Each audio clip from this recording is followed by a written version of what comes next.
හරි අපි last lesson එකේදී කතා කරා කොහොමද SSL සර්ටිෆිකේට් එකක් කොහොමද අපේ වෙබ්සයිට් එකට එහෙම නැත්නම් ඩොමේන් එකට ඇප්ලයි කරගන්නේ කියලා. දැන් මගේ ඩොමේන් එකට මම SSL ඇප්ලයි කරගත්තා. දැන් මම හදන්නේ මේකට WordPress ඉන්ස්ටෝල් කරගන්න. මොකද මම මගේ ඔන්ලයින් ස්ටෝර් එක මම හදන්නේ WordPress යූස් කරලා. එතකොට මට WordPress හොස්ටින් එකේ ඉන්ස්ටෝල් කරගන්න ඕනේ.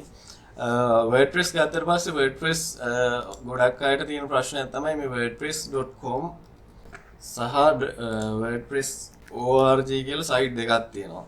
දැන් සර්ච් කරාම මේ දෙකම එනවා. මොකද්ද මේ සයිට් දෙක කියන එක? wordpress.com කියන්නේ ඇත්තටම WordPress කියන platform එකම තමයි use වෙන්නේ. නමුත් wordpress.com එකේ අපිට free blog site එකක් හදාගෙන use කරන්න පුළුවන්. මේක paid service එකක්. ඒ කියන්නේ WordPress ලගේ paid service එක තමයි මේක. wordpress.com එක හරහා අපිට ඕන hosting දීලා මේකේ plan එකක් purchase කරාම අපිට hosting ගන්න අවශ්‍යතාවයක් නැහැ, domain ගන්නත් ඕනේ නැහැ. ඔක්කොම ටික අපිට මෙතනින් අරගෙන අපේ site එක මෙතනම create කරගන්න පුළුවන්. ඉතින් ඒ option එක තමයි යාලා කරන්නේ. යාලගේ product එක sell කරන option එකේ තියන් ඉන්නේ. sell කරන්නේ මේකෙදි. මේකෙදි අපි pre create කරොත් එහෙනම් අපිට ගොඩක් options නැහැ. ඒ කියන්නේ limited functions තමයි හම්බෙන්නේ. මෙතන නැත්නම් අපිට free ඔයාලට WordPress site එකක් create කරගන්න පුළුවන්. එතකොට hosting ගන්න අවශ්‍යතාවයකුත් නැහැ, domain ගන්න අවශ්‍යතාවයකුත් නැහැ. නමුත් අපිට use කරන්න පුළුවන් limited options වල විතරයි. මෙයාලගේ paid plan එකට ගියාම මේ options එක එක apply වෙනවා. package එක අනුව. ඉතින් paid plan එකට ගිහලා මේක use කරන්නත් පුළුවන්. මේක ඉතින් ගොඩක් US Europe market එකේ ගොඩක් අය use කරනවා. මොකද ලේසි නිසා financially ප්‍රශ්න නැත්තම් මේ වගේ package එකක් use කරලා අපේ website එක build කරන්න පුළුවන්. නමුත් මම මෙතෙන්දි කතා කරන්නේ අපේ hosting එකට free දෙන WordPress package එක ඉන්ස්ටෝල් කරගෙන කොහොමද වෙබ්සයිට් එකක් හදන්නේ කියලා. ඒක අපිට ගන්න පුළුවන් wordpress.org. WordPress org එකේ දෙන්නේ අපිට සම්පූර්ණ software එක free දෙන open source platform එකක් WordPress කියන්නේ websites හදන්න. අපි normally use කරනවනේ අපි normally සාමාන්‍යයෙන් එක එක softwares use කරනවනේ Word, Excel, PowerPoint එක අපේ වැඩ කරගන්න, Photoshop photo edit කරන්න. ඒ වගේ මේකත් එක් software එකක් තමයි වෙබ්සයිට් හදන්න තියෙන software එක. ඉතින් අපිට තියෙන මේ software එක අපේ hosting එකට install කරන්න. අපි Photoshop Word වගේ අපේ computer එකට install කරනවා වගේම අපිට පුළුවන් මේක අපේ web hosting එකට install කරගන්න. ඉතින් මේක හරි ලේසි. අපිට ඕනනම් මෙතන download කරලා ඕනනම් මේ get WordPress වලින් ගිහිල්ලා මේ file ටික අරගෙන file ටික මෙතන අලුත්ම version එක WordPress 6.1 එක මේක download කරලා installation guide එක කියලා අපිට ඕන අපේ local PC එකට install කරගන්න පුළුවන්. නැත්නම් hosting එකට install කරගන්නත් පුළුවන්. ඉතින් මේ option එකෙන් යන්න පුළුවන්. මේ option එක ගැන මම වෙනම කතා කරන්නම්. ඊට වඩා ලේසි options තියෙනවා. Cpanel ගත්තට පස්සේ Cpanel එකේ ඔයාලට ගොඩක් වෙලාවට automatically install කරන්න options දීලා තියෙනවා. මේ software කියන section එක ගත්තම software option එකේ මෙන්න මෙතන WordPress managed by software tools කියලා option එකක් තියෙනවා. මෙතනින් install කරන්න පුළුවන්.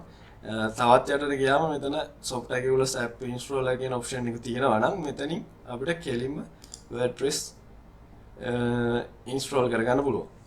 මෙතන අපි click කරනවා. click කරාට පස්සේ කෙලින්ම ඔයාලට පේන්නේ මේක overview එකක් පෙන්නනවා. ඕනනම් demo එකක් බලන්න පුළුවන්. ඊට පස්සේ screenshot reviews import මේ වගේ option ගොඩක් දීලා තියෙනවා. ඉතින් මෙතනින් අපිට WordPress කෙලින්ම install කරගන්න පුළුවන්. ඊට පස්සේ install now click කරලා කෙලින්ම install කරගන්න හැකියාව තියෙනවා. මේකෙදි ගියාම ඔයාලා basic setups ටිකක් එන්නේ. මෙතන software setups කියලා අහනවා. ඊට පස්සේ අහනවා මෙතන protocol එක select කරන්න පුළුවන්. ඕන අපිට www එක install කරන්න පුළුවන්. www නැතුව install කරන්න පුළුවන්. HTTPS එක www දෙන්න පුළුවන්. මේ වගේ options කීපයක් දීලා තියෙනවා. මෙතන අපි කොහොමත් අපි SSL certificate එකක් දාලා තියෙන නිසා අපිට HTTPS use කරන්න පුළුවන්. මම මෙතන HTTPS without www select කරනවා. ඕනනම් www දාන්න පුළුවන්. www කියන එක අත්‍යවශ්‍යම නැහැ. එතකොට මේක අපි domain name එක select කරා. ඊට පස්සේ සබ් ඩිරෙක්ටරි එකක් අපිට අවශ්‍ය නැහැ. ඒ කියන්නේ ඩොමේන් එක ඇතුලේ ආයි සබ් ෆෝල්ඩර් එකක් ක්‍රියේට් වෙලා ඒ පාත් එක ඉන්ස්ටෝල් කරගන්න. ඒක නිසා මෙතන මේක empty තියන්න ඕනේ. empty තියලා අපිට පුළුවන් පහළට යන්න. පහළට ගියාම site settings වල ඔයාලට site එකට name එකක් දෙන්න පුළුවන්. මම මෙතන දෙනවා DIY.geekshop.com කියලා site name එකම දෙනවා. site description එකක් දෙන්න පුළුවන්. tech store Sri Lanka tech store Sri Lanka කියලා දෙන්න පුළුවන්. ඊට පස්සේ multi site කරන්නේ අපි වෙබ්සයිට් ගොඩක් මේ platform එකත් එක්ක use කරනවා නම් මේක enable කරන්න පුළුවන් අවශ්‍ය නැහැ. අනිත් options අපිට මේ default එන විදිහටම තියන්න. ඊට පස්සේ admin username password එක මෙතන ඔයාලට දෙන්න ඕනේ. මෙතන ඔයාලගේ කැමති username එකක් දෙන්න පුළුවන්. මේක තමයි අපි Wordpress වලට login වෙන්න පාවිච්චි කරන්නේ. ඒකින්ද මෙතන security එක වැඩි password එකක් දෙන්න. ඒ වගේ මෙතනින් password එක generate කරගන්න පුළුවන් admin account එකට ඔයා username එකක් දෙන්න. username එක password එකක් මේ වගේ generate කරගන්න. ඊට පස්සේ මෙතන admin email එකක් දෙන්න පුළුවන්. admin email එකට ඔයාගේ email එකක් දෙන්න. මොකද මේකේ notifications දැනට අපිට එන්නේ මේ මෙතන දෙන email එකට. ඊට පස්සේ manage plugins මේවත් අවශ්‍ය නැහැ. language එක English. ඊට පස්සේ themes දානවා නම් මෙතනින්ම දාගන්න පුළුවන්. themes මම use කරන්නේත් නැහැ. ඔයාලට themes දාන විදිය මම ඊළඟ වීඩියෝ එකකදී කතා කරන්නම්. ඒක නිසා මෙතන කෙලින්ම install click කරන්න. install click කරාම තප්පර 30ක් විනාඩියක් වගේ ඇතුළත WordPress ඔයාගේ hosting එකට install වෙනවා. ඊට පස්සේ hosting එකට install වුණාට පස්සේ ඔයාලට කෙලින්ම මෙතන successful install කියලා එනවා. ඊට පස්සේ ඔයාගේ domain name එක පෙන්නනවා. domain name එක දැන් click කරලා බලන්න පුළුවන්.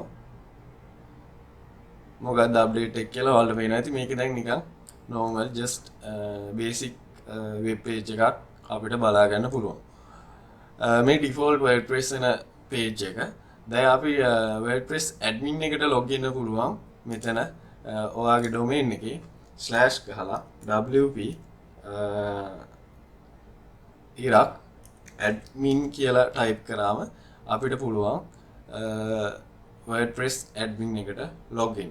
එතකොට මේ වගේ login එකක් එන්නේ. එතකොට ඔයාලට පුළුවන් ඔයාගේ දීපු username එකයි WordPress admin එකේ password එකයි ගහලා මේ විදියට login වෙන්න. මේ විදියට login වුණාම WordPress dashboard එක එනවා. එතකොට අපි මෙතනින් තමයි සම්පූර්ණ website එක හදන්නේ සහ pages create කරන්නේ, data add කරන්නේ, menu create කරන්නේ හැමදේම මෙතනින් තමයි ඉස්සරහට අපි කරගෙන යන්නේ. මේක ඇත්තටම back end එක. website එකේ back end එක කියන්නේ අපි admin ඒ කියන්නේ හරි users ලා team එක හරි website එකට ඕන data push කරන්නේ, change කරන්නේ, update කරන්නේ back end එකේ ඉඳගෙන. එතකොට අපි දැන් normally domain එක මෙතනින් අපිට බලන්න පුළුවන් සාමාන්‍ය කෙනෙක් ආවම යාට පෙන්වන්නේ මොකද්ද කියන්නේ. මේක තමයි කවුරු හරි ඔයාගේ domain එක ගහලා website එක බැලුවොත් එයාට පේන්නේ මෙන්න මේ window එක. ඉතින් අපි මෙන්න මේ option එක අපි back end එකේ ඉඳන් හදන එක තමයි කරන්නේ. එතකොට අපිට back end එකේ ඉඳන් මේ site එක design කරගන්න පුළුවන්. මම ඊළඟ වීඩියෝ එකේදී කියන්නම් මේකේ කොහොමද step by steps අපි මේ අපේ website එකේ front end එක build කරගෙන යන්නේ කියලා. menus දාලා, sliders දාලා, ඊට පස්සේ data දාලා කොහොමද ටික ටික අපේ website එක build කරන්න කියලා.